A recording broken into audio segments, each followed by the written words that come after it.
A very good evening to all the student watching me. Question हम करने वाले economics का, जो कि I think MCQs point of view बहुत इंपॉर्टेंट है।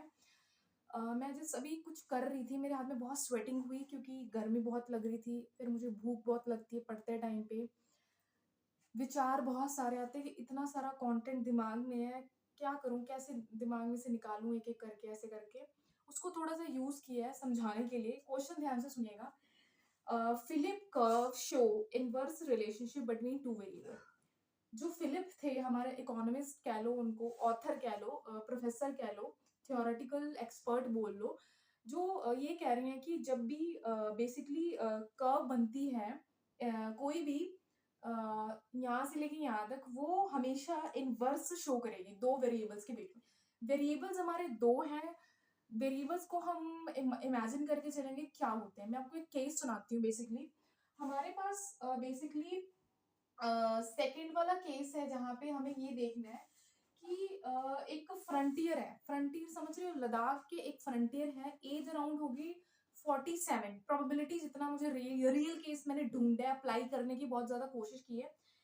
बट क्वेश्चन में चार ऑप्शन आपको देखने को मिलेंगे। कौन कौन से हैं? Money supply and interest rate, inflation, unemployment, GDP growth, physical deficit, and last है सेविंग एंड इन्वेस्टमेंट। पहले क्वेश्चन में चार ऑप्शन दिए, क्वेश्चन में से आपको कोई दो एक सही करना है।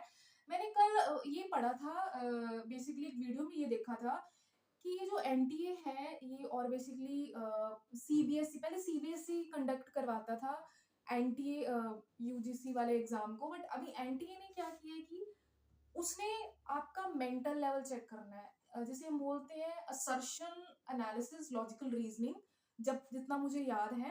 But come on the point, एक फ्रंटियर है, लद्दाख में है, फॉरेस्ट डिपार्टमेंट में है अभी।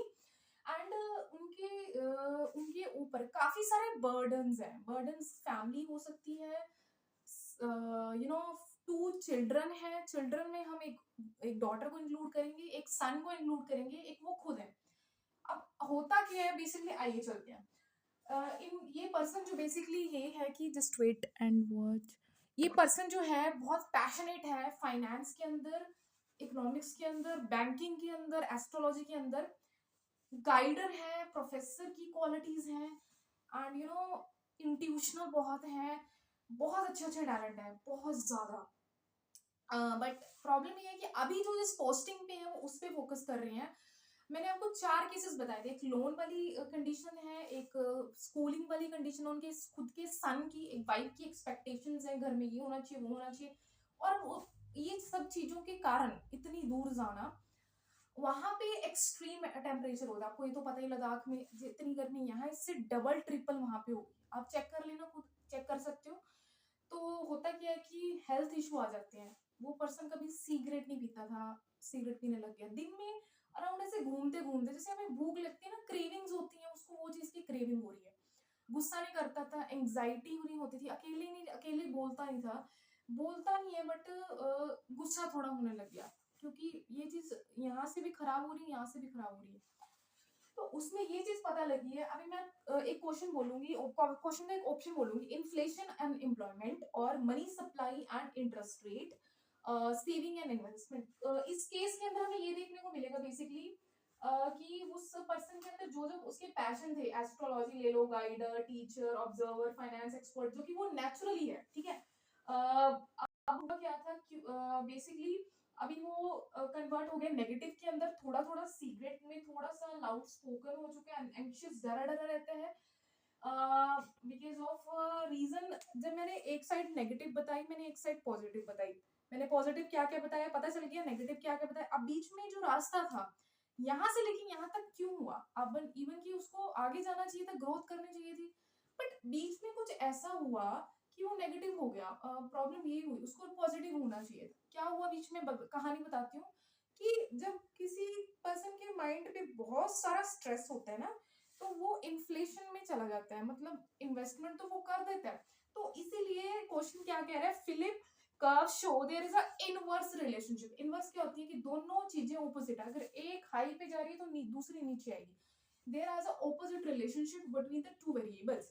एक साइड पॉजिटिव वेरिएबल्स है, दूसरे साइड नेगेटिव वेरिएबल्स हैं। तो इसीलिए अगर उन्होंने सोचा था मैं इन्वेस्टमेंट कर दूंगा, बट दूसरी साइड इन्फ्लेशन भी तो देख ली उन्होंने अपनी जिंदगी में, अनएम्प्लॉयमेंट भी तो देख ली। तो ये इस क्वेश्चन को रिप्रेजेंट कर रहा है। अब दूसरा केस क्या है हमारे पास, बेसिकली बहुमूल सेल रेवेन्यू मैक्सिमाइजेशन। क्वेश्चन को जरा, इसके दो अभी तीन ऑप्शन बाकी है, मैं भी उसको बताती हूँ। आई थिंक अब मेरे को, अब ध्यान सुनिएगा, आपका अगला क्वेश्चन ये है कि who among the following economist suggested the sale revenue maximisation alternative objective of business firm. अब इस क्वेश्चन में ये पूछा जा रहा है कि कौन सी ऐसे इकोनॉमिस्ट हैं जिन्होंने सेल रेवेन्यू को सबसे ज्यादा एक अल्टरनेटिव के रूप में बिजनेस फर्म का ऑब्जेक्टिव माना है कि सेल होनी चाहिए, सेल मैक्सिमाइज होनी चाहिए। आइए, तो सबसे पहले एक केस सुनेंगे, इसके ऊपर भी एक केस स्टडी है। ये केस रियल वाले केस नहीं है, मैंने रियल लाइफ में ढूंढे हैं। मैं, मेरी फैमिली से हो सकता है, मेरे रिलेटिव में हो सकता है, नेबर में, आई नो ऐसा बहुत कम होता है। पहली बात तो इकोनॉमिक्स में आपको केसेस मिलेंगे ही नहीं, प्रॉब्लम ये रहती है, तभी तो समझ नहीं आता है।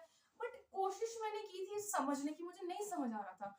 तो अब हम बात करेंगे कौन सा था, बोमूल। स्पेलिंग देख लीजिए, विलियम बाउमूल, BA बाउमूल, हाथ में बो है, मोल है, बोमूल, ठीक है। Sale revenue maximisation versus invisible capital. हाँ जी, इनविजिबल कैपिटल मतलब क्या होता है, टैलेंट, कैपिटल मतलब पैसा, जिससे पैसा आए, वो इनविजिबल, वो टैलेंट इनविजिबल हो। एक ऐसा पर्सन है also, just wait I will just check something. एक ऑल्सो एक और पर्सन है जिसके अंदर ऑल्सो एक टैलेंट है, प्रैक्टिकल इंजीनियर है, कुक है। अभी विंटर्स में एक बहुत अच्छा काम स्टार्ट होता है सूप का, सेलिंग का, वेजिटेरियन